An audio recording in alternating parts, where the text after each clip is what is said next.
baaska qaybta koobaad ee ciyaartooyda kooxda kubadda cagta Badroolka ayaa sameysay Zakariya Bootaan ayaa kubadda la gaarsiiyay markan soo tuuray kubadda meel fiican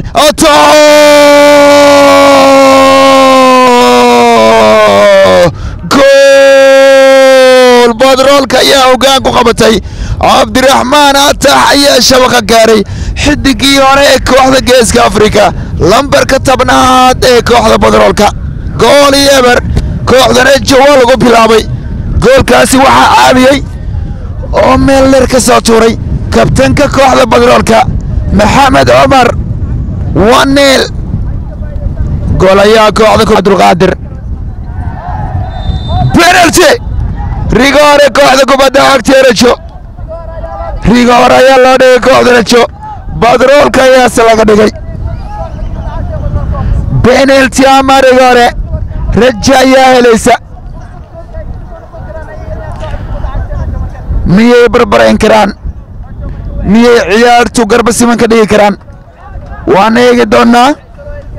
penalty ama rigore ayaa lagu abaalmariyay ciyaartooyda kooxda Rajo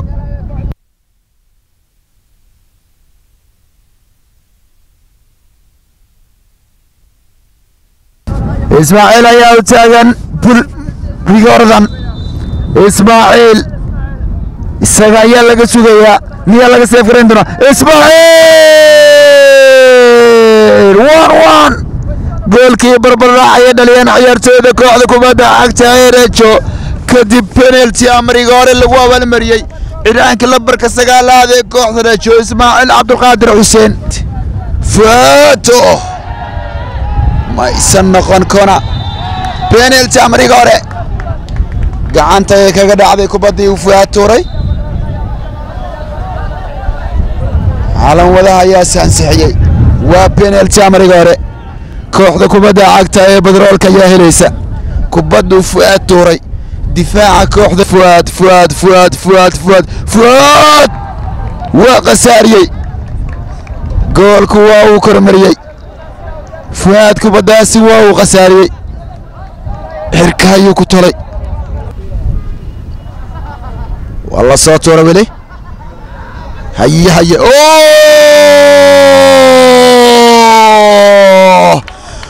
جول يا دلينا عيارتودا كوخدا كوبادا عagta ee Rajo Ismaaciil ayaa shabaqa gaaray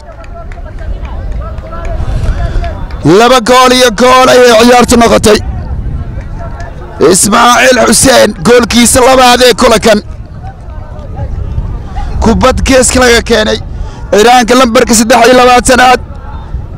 Abdi Naasir difaaca soo gudgudiyay banaanka soo dhigay Ismaaciil Cabdulqaadir Xuseen ayaa kubadaasi dhameystiray Atax waa uu soo tuuray toto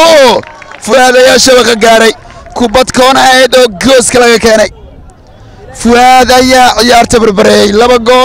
gool ee ciyaartu noqotay koona la soo tuuray ayuu dhameystiray laba gool laakiin kubadda ayaa ka dheeraatay goolka Badroolka ayaa kubadda laga soo bilaabayaa daqiiqadaha dheeriga ayaa gabagaba ku sii dhow Nuuraani ugu dambeyntii ciyaartu way soo ilaatay laba gool ay ku heshiyeen Badroolka iyo waliba kooxda Rajo horyaalka heerka labaad ee Serbia 20 tooska waan eegtaa nabadgelyo